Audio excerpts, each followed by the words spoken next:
ಉಚ್ಯತೆ. ಏನಾಗಿತ್ತೀಗ ಹೇತವ್ಯಪದೇಶ ಅನಾವೃತ್ತಿ ಶಬ್ದಾದೇವ ಪ್ರಮಿತಃ ಪ್ರತ್ಯಪೇಕ್ಷೆಯ ಪಾದರಾಯಣೋ ಅಸ್ತಿ. ಈಗ ಅನುಕೃತೆ ಸ್ತಸ್ಯ ಈಕ್ಷತೆ ಕರ್ಮ ಜಗತಿ ಶಬ್ದಾಭ್ಯಾಂ ಈ ದುಷ್ಟಂ ಲಿಂಗಂಚ ದಹರ ಉತ್ತರೇಭ್ಯ. ಅದೇನಿದೆ ಈಗ ದಹರಾಕಾಶದಲ್ಲಿ ಅಂದ್ರೆ ಸತ್ಯಕಾಮೋ ಅಪರೋ ನಾಸ್ತಿ ಸಮೃತೆ. ನಿಜವಾದ ಸತ್ಯಕಾಮ ಅಂದ್ರೆ ವಿಷ್ಣು ಒಬ್ಬನೇನೆ, ಉಳಿದಾರ ಸತ್ಯಕಾಮರಲ್ಲ. ಆದರೆ ಅನುಗ್ರಹ ಮಾಡಿದ್ರೆ ಮಾತ್ರ ನಾವು ಯಥಾಯೋಗ್ಯವಾಗಿ ಏನಾಗಬಹುದು, ಸತ್ಯಕಾಮರಾಗಬಹುದು. ಓಂ ಗತಿಶಬ್ದಾನಾಂ ಗತಿಶಬ್ದಾಭ್ಯಾಂ ತಥಾ ಹಿ ದುಷ್ಟಂ ಲಿಂಗಂಚ ಓಂ ಅಹರಹರ ಗಚ್ಚಂತಿ ಏತೆ ಏತಂ ಬ್ರಹ್ಮಲೋಕಂ ನ ವಿಂದಂತಿ ಸುಪ್ತಸ್ಯ ತದ್ಗತಿ ಬ್ರಹ್ಮಶಬ್ದದರ್ಥಂ ಬ್ರಹ್ಮ ಶಬ್ದಶ್ಚ ಉಚ್ಯತೆ. ಮರಿದವನು ಕೂಡ ದೇವರತ್ರ ಹೋಗ್ತಾನೆ, ಅಭೋದ್ ಬ್ರಹ್ಮನ ಹತ್ರ ಅಂತ ಹೇಳಿದ್ದಾರೆ. ಬ್ರಹ್ಮಲೋಕಂ ಅಂತ ಕರೆದಿದ್ದಾರೆ. ಸದಾ ಸೌಮ್ಯ ಸದಾ ಸಂಪನ್ನೋ ಭವತಿ. ಮಲಗಿದ್ದಾನೆ ಏನಂತ ಗೊತ್ತಾ, ದೇವರತ್ರ ಹೋಗಿದ್ದಾನೆ ಅಂತ ಅರ್ಥ. ಮಲಗಿದ್ದಾನೆ ಅಂತ ಹೇಳಿದ್ರೆ ಪ್ರಾಜ್ಞಂ ಯದಾ ಲಿಂಗತಿ, ಪ್ರಾಜ್ಞ ಪರಮಾತ್ಮ ಅಂತ ಆಲಿಂಗನ ಹೊಂದಿದ ಏನಂತ ಕರೆದಿದ್ದಾರೆ, ದೇವರತ್ರ ಹೋಗಿದ್ದಾನೆ. ಸದಾ ಸೌಮ್ಯ ಸದಾ ಸಂಪನ್ನೋ ಭವತಿ. ಸತ ಅಂದ್ರೆ ಬ್ರಹ್ಮ, ಸದಿತಿ ಬ್ರಹ್ಮ ಇತಿ ಶ್ರುತೇ ಬ್ರಹ್ಮಿ ಸುಪ್ತೋ ಗಚ್ಚತಿ. ಅರಶ್ಚ ವೈ ನಶ್ಚ ಅರ್ಣವೌ ಬ್ರಹ್ಮಲೋಕೆ ಇತಿ ಸಿಂಗಂ ಚ ತಥಾ ದೃಷ್ಟಂ. ಬ್ರಹ್ಮಲೋಕದಲ್ಲಿ ಏನಿವೆ, ಅರಶ್ಚ ವೈ ನಶ್ಚ ಅರ್ಣವೌ, ಎರಡು ಸಮುದ್ರ ಇದೆ ವೈಕುಂಠದಲ್ಲಿ. ಎರಡು ಸಮುದ್ರ, ಅರ ಅಂತ ಒಂದು, ನ್ಯಾ ಅಂತ ಒಂದು. ಮಧ್ವದಲ್ಲಿ ಬಂದಿದೆ ಎಲ್ಲ ಕೂಡ. ಎಲ್ಲಿದೆ ಬ್ರಹ್ಮಲೋಕವನ್ನು ವಿಂದಂತೆ, ಬ್ರಹ್ಮಲೋಕಂಚ ವಿಂದಂತಿ. ಬ್ರಹ್ಮಲೋಕ ಪಡಿತಾರೆ ಅಂತಿರೋದು ಇಲ್ಲಿದೆ ಅಲ್ಲ. ನೋಡಿ, ಆಹಾರ ಗಚ್ಚಂತಿ ಅತ ಏತ್ಯ ಏತಂ ಬ್ರಹ್ಮಲೋಕಂ. ಮುಂದೆ ನಾವಿಂದ ಹೋಗ್ತಾನೆ, ಎಚ್ಚರ ಇಲ್ಲ ಅವರಿಗೆ. ಮತ್ತು ಮುಕ್ತಿಗೂ ನಿದ್ದೆಗಿರೋ ವ್ಯತ್ಯಾಸ ಇಷ್ಟೇ, ಗೊತ್ತಾಯ್ತಾ? ನಮಗೆ ನಿದ್ರೆ ಬಂದಾಗ ಆನಂದ ಆಗುತ್ತಾ ಇಲ್ವಾ?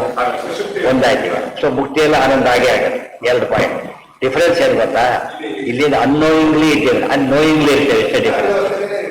ಸೊ ಜಾಗ್ರತ ವ್ಯವಸ್ಥೆಯಲ್ಲಿ ನಾವು ಆನಂದ ಪಟ್ಟರೆ ಅದು ನಿಜವಾದ ಸುಖ.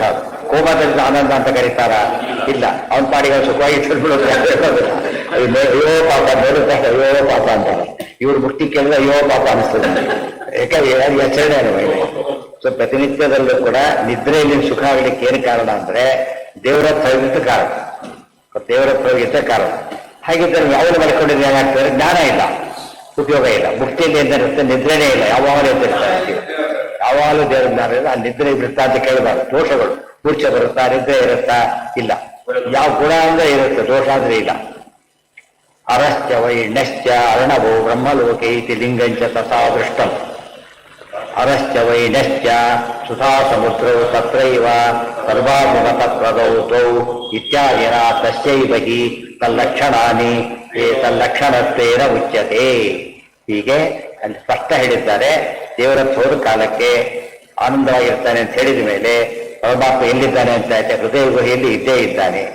ಈಗಲೂ ಅಷ್ಟೇನೆ, ದೇವರು ನಮ್ಮ ಜೊತೆ ಇದ್ರೂ ಕೂಡ ನಮಗೆ ಎಚ್ಚರ ಇಲ್ಲ ಆದ್ರಿಂದ ಇಲ್ಲ. ಯಾರಿಗೆ ದೇವ್ರ ಜ್ಞಾನ ಇದೆ ಅಲ್ಲಿ ಭಯ ಇಲ್ಲ. ಯಾತಕ್ಕೆ? ಹೊರಟಿದ್ದಾರೆ. ನಾವೊಬ್ಬನೇ ಹೋಗ್ತಾ ಇಲ್ಲ, ಜೊತೆಗಿದ್ದಾನೆ ದೇವರು ಅಂತ ಹೇಳಿದ್ರಲ್ಲ, ಆಯ್ತು. ಆ ಅನುಸಂಧಾನ ತರಬೇಕು. ಓದಿ ಓದಿ ಓದಿ ಗಟ್ಟಿ ಆಗುತ್ತೆ. ಇತ್ಯಾದಿನ ತಸ್ಯೈವ ಹಿ ಲಕ್ಷಣ ತಲ್ಲಕ್ಷಣತ್ವೇನ ಉಚ್ಯತೆ. ಓಂ ಧೃತೇಶ್ಚ ಮಹಿಮ್ನೋ ಅಸ್ಯ ಅಸ್ಮಿನ್ ಉಪಲಬ್ಧೇಃ ಏಷ ಸೇತು ವಿಧೃತಿ ಇತಿ ಧೃತೇಃ ಏಷ ಭೂತಾನಾಮಧಿಪತಿರೇವ ಭೂತಪಾಲಃ ಇತ್ಯಾದ್ಯಸ್ಯ ಮಹಿಮ್ನಃ ಅಸ್ಮಿನ್ ಉಪಲಬ್ಧೇಃ. ದೇವರನ್ನ ಏನಂತ ಕೇಳಿದ್ದಾರೆ? ಇಬ್ಬರು ಜೊತೆಗಿದ್ರು ಕೂಡ ದೇವರ ಮಹಿಮೆ ಹೇಳ್ತಾರೆ. ಅದು ನಮಗೆ ಮಹಿಮೆ ಇಲ್ಲ, ದೇವರಿಗೆ ಮಹಿಮೆ ಇದೆ. ಏನ ಧೃತೇಶ್ಚ ಮಹಿಮ್ನಃ ಅಸ್ಯ ಅಸ್ಮಿನ್ ಉಪಲಬ್ಧೆ ಇತಿ ಧೃತಿ ಗಟ್ಟಿಯಾಗಿ ಹೇಳ್ತಾರೆ. ನೋಡಿ, ಏಷ ಸೇತು ವಿಧೃತಿ, ನಮ್ಮ ಧರಿಷ್ಠವು ಇವನೇ, ನಮ್ಮ ಅಧಿಪತಿ ಇವನೇ ಅಂತಕ್ಕಂಥ ನಾವು ಸ್ಪಷ್ಟವಾಗಿ ಹಿರಿಮೆ ಹೇಳ್ತಾರೆ. ಏತಸ್ಮಿನ್ ಖಲು ಅಕ್ಷರೇ ಗಾರ್ಗ್ಯಾಕಾಶ ಓತಶ್ಚ ಪ್ರೋತಶ್ಚ. ಗಾರ್ಗಿ ಅಕ್ಷರ ಇದ್ದಾನಲ್ಲ, ಇವನಲ್ಲೇ ಓತಪ್ರೋತವಾಗಿರೋದು ಇವನ ಮೇಲೆ ಡಿಪೆಂಡೆನ್ಸ್ ಅಂತ. ಏತಶ್ಚವ ಅಕ್ಷರಸ್ಯ ಪ್ರಶಾಸನೆ ಗಾರ್ಗಿ. ಈ ಪರಮಾತ್ಮ ಅಕ್ಷರ ಇದ್ದಾನಲ್ಲ, ಈತ ಪ್ರಶಾಸನ ಮಾಡ್ತಾನೆ. ಅಂತರ ಕಂಟ್ರೋಲ್ ಎಲ್ಲರೂ ಇದ್ದಾರೆ. ನಹಿ ಪರಿವಾಧಿಪತಿ ಸ ಹಿ ಸರ್ವಪಾಲ ಸ ಈಶಃ ಸ ವಿಷ್ಣು ಇತಿ ಪತಿಂ ವಿಶ್ವಸ್ಯ ಆತ್ಮೇಶ್ವರ. ಪರಮಾತ್ಮ ಯಾರವನು? ಸರ್ವಪಾಲನಾಗಿದ್ದಾನೆ. ಗೋಪಾಲ ಸರ್ವಪಾಲಕ ಎಲ್ಲಿದೆ?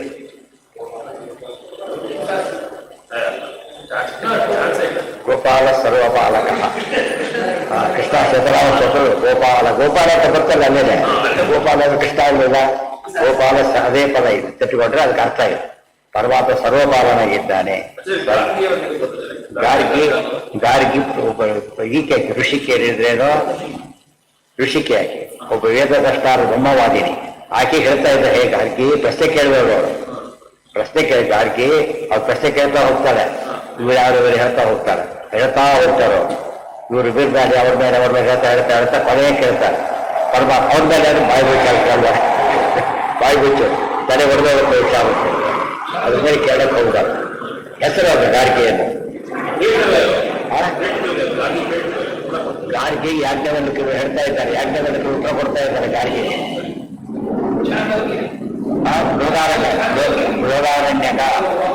ಬೃಹದಾರಣ್ಯಕ ಸಹಿ ಸರ್ವಾಧಿಪತಿ ಸೈ ಸರ್ವಪಾಲ ಸ ಈಶಃ ಸ ವಿಷ್ಣು ಪತಿಂ ವಿಶ್ವಸ್ಯ ಆತ್ಮೇಶ್ವರನ್. ಆತ್ಮ ಈಶ್ವರ ಆತ್ಮೇಶ್ವರ ಇತ್ಯಾ ಸ್ವಾಮಿಯಾಗಿದ್ದಾನೆ, ಈಶ್ವರನಾಗಿದ್ದಾನೆ. ಇತ್ಯಾದಿ ಶ್ರುತಿಭ್ಯ ತಸ್ಯ ಹಿ ಏಷ ಮಹಿಮಾ. ದೇವರ ಮಹಿಮೆ ಇದು, ಅಂತ ಮಹಿಮೆ ಯಾರಿಗೂ ಇಲ್ಲ, ದೇವರಲ್ಲಿದೆ. ಸರ್ವಾಧಿಪತಿತ್ವ ದೊಡ್ಡದಲ್ಲಿ ಹೇಗಿರುತ್ತೆ? ಸರ್ವಾಧಿ ಎಷ್ಟರ ಸರ್ವಾಧಿಪತ್ಯ ಒಬ್ಬನಿಗೆ ಸಾನೆ ಇರೋದು. ಇತಿ ಇತ್ಯಾದಿ ಶ್ರುತಿಭ್ಯ ತಸ್ಯ ಹಿ ಏಷ ಮಹಿಮಾ. ಸರ್ವೇಶೋ ವಿಷ್ಣು ಏವ ಏಕೋ ನಾನ್ಯೋ ಅಸ್ತಿ ಜಗತಃ ಪತಿ ಇತಿ ಕಾಂತೆ. ಸರ್ವೇಶ್ವರಾದ ವಿಷ್ಣು ಒಬ್ಬನೇನೆ, ಬೇರೆ ಯಾರು ಕೂಡ ಜಗತ್ಪತಿಗಳಿಲ್ಲ ಅಂತ ಸ್ಕಂದ ಪುರಾಣ ಹೇಳಿದೆ. ಓಂ ಪ್ರಸಿದ್ಧೇಶ್ಚ ಓಂ. ನೆಕ್ಸ್ಟ್ ಓಂ ಪ್ರಸಿದ್ಧೇಶ್ಚ ಓಂ. ತತ್ರಾಪಿ ದಹ್ರ ನೋಡಿ, ದಹ್ರಂ ಗಗನಂ ವಿಶೋಕಃ ತಸ್ಮಿನ್ ಯದಂತಹ ತದುಪಾಸಿತವ್ಯಂ ಇತಿ ಪ್ರಸಿದ್ಧೇಶ್ಚ. ತದಂತಸ್ತತ್ವ ಅಪೇಕ್ಷಾತ್ಮ ಸುಶಿರಸ್ತುತಿ ವಿರೋಧ. ಪರಮಾತ್ಮ ಹೇಗಿದ್ದಾನೀಗ? ಸೂಕ್ಷ್ಮ ಅಂದ್ರೆ ಸೂಕ್ಷ್ಮ. ಅವ್ರ ಪ್ರಶ್ನೆ ಏನು ಅಂದ್ರೆ, ದಹರಾಕಾಶ ಚಿಕ್ಕ ಆಕಾಶ, ಅಲ್ಪ ಅಂತ ಅರ್ಥ. ದೇವರು ಅಡ್ಡ ದೊಡ್ಡ ದೇವರು ಹೇಗಿರ್ತಾನೆ ಅಂದ್ರೆ, ದೇವರಿಗೆ ಎರಡು ರೂಪನೂ ಇದೆ, ಅಣೋರಣ್ಯ ಮಹತೋಮಯ. ಆದ್ದರಿಂದ ಇದ್ದಾನೆ.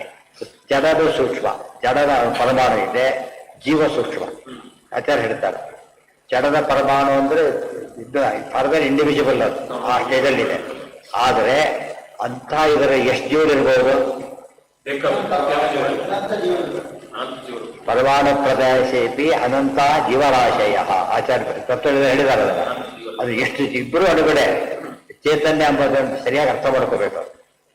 ಜಡದ ಒಂದು ಸೂಕ್ಷ್ಮತೆಗಿಂತ ಚೇತನ ಸೂಕ್ಷ್ಮತೆ ತುಂಬಾ ಜಾಸ್ತಿ, ಪರಮಾತ್ಮರ ಸೂಕ್ಷ್ಮತೆ ಇನ್ನೂ ಜಾಸ್ತಿ.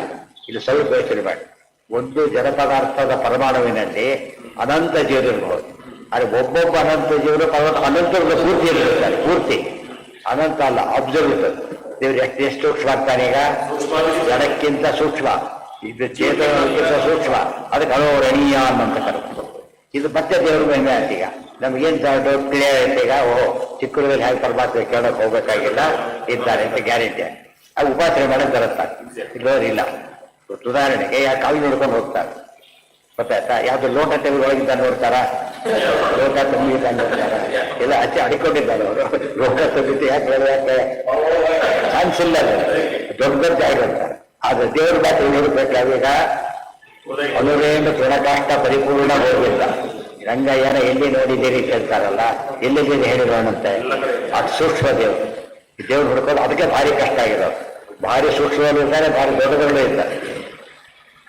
ಅನ್ಯಾಸ್ತೈವ ಪರಾಮರ್ಶ್ಯ.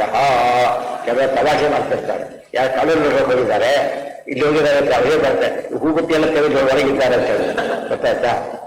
ಪಾಕೆಟ್ ಅಂತ ಪಾಕೆಟ್ ಕೆಳಗೆ ಹೋಗಿದ್ದಾರೆ ಎಂತವರೆಲ್ಲ ದೇವರು ಹುಡುಕ್ಬೇಕಾರೆ, ಇವರು ಹುಡುಕ್ತಾರೆ. ಹಾಗೆ ಎಂ ಪ್ರಾಪ್ಯ ಇತರ ಪರಾಮರ್ಶ್ಯ ಸ ಇತಿ ಚೇತ್ ನ ಅಸಂಭವಾಸವು ಪರಂಜ್ಯೋತಿ ರೂಪ ಸಂಪದ್ಯ.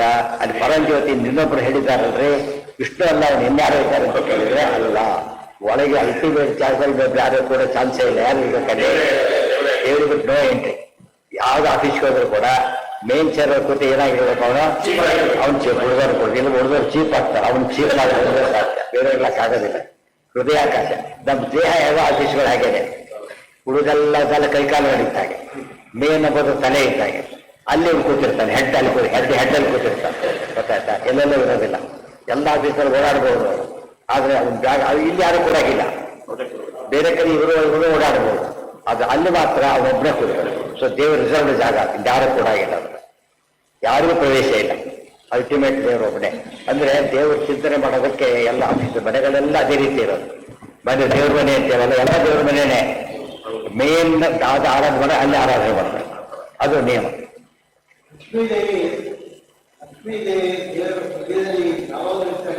ಹೌದು, ಅದರೊಳಗೆ ಮತ್ತೆ ದೇವರಿದ್ದಾರೆ, ಅವರೊಳಗೆ ಮತ್ತೆ ದೇವರಿದ್ದಾರೆ, ಅದು ಸಮಸ್ಯೆ ಗೊತ್ತಾಯ್ತಾ? ಇಲ್ಲ, ಅದೇ ಮತ್ತೆ ಮಾಡಬೇಕು. ಈಗ ಎಲ್ಲ ಕೊನೆಗೆ ಎಂಡೆಲ್ಲ ಆಗಬೇಕಾದ್ರೆ ದೇವರಲ್ಲಿ ಎಂಡ. ಕೆಲವು ಹುಡುಗರು ಮಾತಾಡ್ತಿರ್ತಾರೆ, 50 ರೂಪಾಯಿ ಬೇಕು, ನೀನು ಎಷ್ಟು ಹೇಳ್ತಾ 100 ರೂಪಾಯಿ ಜಾಸ್ತಿ ಆಗ್ತದೆ, ಅವನು 10 ಜಾಸ್ತಿ ಇರ್ತಾರೆ. ಆ ದೇವ್ರು ಎಂಡೋದು ಎಲ್ಲಿದ್ದಾರೆ ಕೊನೆಗೆ ಎಂಡಾಗ ದೇವರಿಗೆ. ಆ ಕೊನೆಗೆ ಎಲ್ಲಿ ಹೊಡಿತದೆ? ಈಗ ಲಕ್ಷ್ಮೀರ ಜಾಗದ ದೇವರಿದ್ದಲ್ಲಿ ದೇವ್ರ ಒಳಗೆ ಲಕ್ಷ್ಮಿಗೆ ಎಂಟ್ರಿ ಇಲ್ಲ, ದೇವ್ರ ಒಳಗಿಲ್ಲ, ದೇವ್ರ ಲಕ್ಷ್ಮಿ ಒಳಗೂ ಎಂಟ್ರ್ ಆಗ್ತದೆ. ಇದು ಡಿಫ್ರೆನ್ಸ್ ಇದೆ. ಅದಕ್ಕೆ ಅಂತಹ ಅಂದ್ರೆ ಒಳಗೆ, ದೇವರೊಳಗೆ ಲಕ್ಷ್ಮಿ ಇಲ್ಲೇ ಹೊರಗಿರೋದು, ಒಳಗಲ್ಲ, ಒಟ್ಟು ಇಲ್ಲಿದ್ದಾರೆ. ನಿಮ್ಗೆ ಗೊತ್ತಾ, ಲಕ್ಷ್ಮಿ ಹೃದಯದ ಒಳಗೆ ಪರಮಾತ್ಮ ಇದ್ದಾನೆ, ಆದರೆ ಪರಮಾತ್ಮ ಲಕ್ಷ್ಮೀ ದೇವಿ ಪರಮಾತ್ಮ ಹೃದಯದ ಹೊರಗಿದ್ದಾರೆ ಹೊರತು ಅವನೇ ಇರೋ ಜಾಗದಲ್ಲಿ ಎಂಟ್ರಿ ಇಲ್ಲ.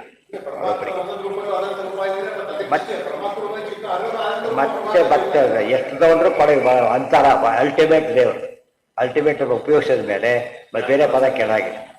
ಅಲ್ಲಿ ಹೇಳ್ತಾನೆ ದೈವ ಇರ್ತಾನೆ ಅಂತ ಅಂಡರ್ಸ್ಟುಡ್ ಅಷ್ಟೇ. ಇನ್ನೂ ಸಾರಸ್ಯ ನೋಡಿ, ಲಕ್ಷ್ಮೀದೇವಿ ಇದ್ದಾರೆ, ಹೃದಯದಲ್ಲಿದ್ದಾರೆ ಅಂದರೆ ಬೇರೆ ಕಡೆ ಇಲ್ಲ. ದೇವರು ಹಾಗಲ್ಲ, ಎಲ್ಲ ಕಡೆ ಇದ್ದಾರೆ. ಆ ಹೃದಯ ಯಾವುದು ಗೊತ್ತಾ? ಬೇರೆ ಕಡೆ ಅಲ್ಲ. ಅಲ್ಟಿಮೇಟ್ ತಗೊಂಡಾಗ ಲಕ್ಷ್ಮೀದೇವಿ ಏನಾಗ್ಬಿಡ್ತಾರೆ? ಅಷ್ಟು ಚಿಕ್ಕವರಾಗಿಬಿಡ್ತಾರೆ. ಯಾಕೆ ದೇವರೊಳಗೆ ಎಂಟ್ರಿ ಇಲ್ಲ, ದೇವ್ರಿಗೆ ಎಲ್ಲ ಕಡೆ ಎಂಟ್ರಿ ಇದೆ. ಆದ್ದರಿಂದ ದೇವ್ರ ವ್ಯಾಪ್ತಿ ಭಾರಿ ದೊಡ್ಡದಾಯ್ತಾರೆ. ಆದ್ದರಿಂದ ಇಬ್ಬರಿಗೂ ಸಮವ್ಯಾಪ್ತರು ಅಂತ ಹೇಳಿದರೆ ಎಷ್ಟರಲ್ಲಿ ಸಮವ್ಯಾಪ್ತರು, ಇಂಟರಲ್ಲಿ ತಗೊಂಡಾಗ ದೇವರೊಳಗೆ ಮಹಾಲಕ್ಷ್ಮಿ ಪ್ರವೇಶ ಇಲ್ಲ, ಆಯ್ತಾ? ಮತ್ತೆ ಒಂದೇ ಮನೆಯೊಳಗೆ ಇಬ್ಬರು ಕೂತಿದ್ದಾರೆ, ಒಂದೇ ಮನೆಯೊಳಗೆ ಕೂತಿದ್ದಾರೆ, 2 ವೀಲರಲ್ಲಿ ಹೋಗ್ತಾರೆ, ಇಬ್ಬರು ಒಂದೇ ಕಡೆ ಕೂತಿದ್ದಾರೆ. ಆದರೆ ಯಾರು ಡ್ರೈವರ್? ಯಾರೀಗ ಡ್ರೈವ್ ಮಾಡೋರಷ್ಟು ಹಿಂದೆ ಕೂತೋನಲ್ಲ. ಆ ರೀತಿ ಒಂದೇ ಕಡೆ ಕೂತಿದ್ದಾರೆ, ಎರಡೇ ಸಾಕು ನಿಮಗೆ. 4 ವೀಲರ್ ಬೇರೆ, 2 ವೀಲರ್ ಸಾಕು. ಇಬ್ಬರೇ ಕೊಡೋದಾದ್ರಿಂದ ಇವರು 5 ಜನ ಕೊಡ್ತಾರೆ, ಆ ರೀತಿ ಕೊಡಬಾರ್ದು, ಇಬ್ರು ಕೊಡೋದು ಅಷ್ಟೇ. ಅಲ್ಲಿ ಕೂತರು ಯಾರಾಗಿರ್ಬೇಕು? ಒಬ್ಬರು ಡ್ರೈವ್ ಮಾಡೋರು, ಇಬ್ರು ಡ್ರೈವ್ ಮಾಡಿದ್ರೆ ಪಂಚಾಯಿತಿ ಆಗುತ್ತೆ. ಇವ್ರು ಆ ಕಡೆ ಇವ್ರಿಗೆ ತಿರ್ಸ್ತಾ ಹೋಗ್ಬಿಟ್ಟು ಎಲ್ಲಿ ಹೋಗ್ಬೇಕು? ಒಬ್ಬರು ಮಾಡ್ತಾರೆ. ದೊಡ್ಡ ಡ್ರೈವರ್ ಕರ್ಕೊಂಡಿದ್ರೆ ನಾವು ಹೋಗೋದು, ಹಿಂದೆ ಕೂತವ್ರಿಗೆ ಅದು ರೈಟ್ ಇಲ್ಲ. ಅದಕ್ಕೆಲ್ಲ ಎಷ್ಟೇ ದೇಶದಲ್ಲಿ ಜೊತೆಗಿದ್ದಾರೆ, ಒಳಗಂತ ಹೇಳಿಲ್ಲ. ಅಂತರ ಬಂದಾಗ ದೇವರೇ, ಅದೇ ಒಂದ್ಕರಣ ಬಂತಲ್ಲ, ಅಂತರ ಉಪಪತ್ತೇ ಅಂತರ್ಯಾಮಿತ್ವ ದೇವರಿಗೆ ಹೊರತು ಮಹಾಲಕ್ಷ್ಮಿ ಅಂತರ್ಯಾಮಿ ಪರಮಾತ್ಮನೇ. ದೇವರಿಗೆ ಅಂತಾರೆ ಮಹಾಲಕ್ಷ್ಮಿ ಅಂತ ಹೇಳಬಾರ್ದು, ತಪ್ಪನ್ನು ಹೇಳ್ತಾ ಮಧ್ವಾಂತರ್ಗತ ಕೃಷ್ಣ ಲಕ್ಷ್ಮೀ ಅಂತರ್ಗತ ಅಂತ ಹೇಳಿ ಆಮೇಲೆ ಕೃಷ್ಣಾಂತರ್ಗತ ಅಂತ ಹೇಳ್ಬಾರ್ದು. ಅಂತರ್ಗತ ಕ್ಲೋಸ್ ಅಲ್ಲಿಗೆ. ಮಹಾಲಕ್ಷ್ಮಿ ಅಂತರ್ಗತ ಹೇಳಕ್ಕೆ ಬರ್ತದೆ, ನಾರಾಯಣ ಅಂತರ್ಗತ ಹೇಳಬಾರ್ದು. ಆಗ ವ್ಯಾಪ್ತಿ ಹೋಯ್ತಾಗ ಸಂವ್ಯಾಪ್ತಿಗೆ ಎಕ್ಸ್ಟರ್ನಲ್ ಎಂಟೇ ಹೊರತು ಇಂಟರ್ನಲ್ಲಿ ತಗೊಂಡಾಗ ಅಲ್ಲಿ ವ್ಯಾಪ್ತಿ ಇಲ್ಲ. ಸರ್ವೇಂದ್ರಿಯ ಪ್ರೇರಕೇಣ ಶ್ರೀ ಪ್ರಾಣಪತಿ ನೇರಿತಃ ಯದವೋಚಮಹಂ ತೇನ ದೀಯತಾಂ ಕಮಲಂ.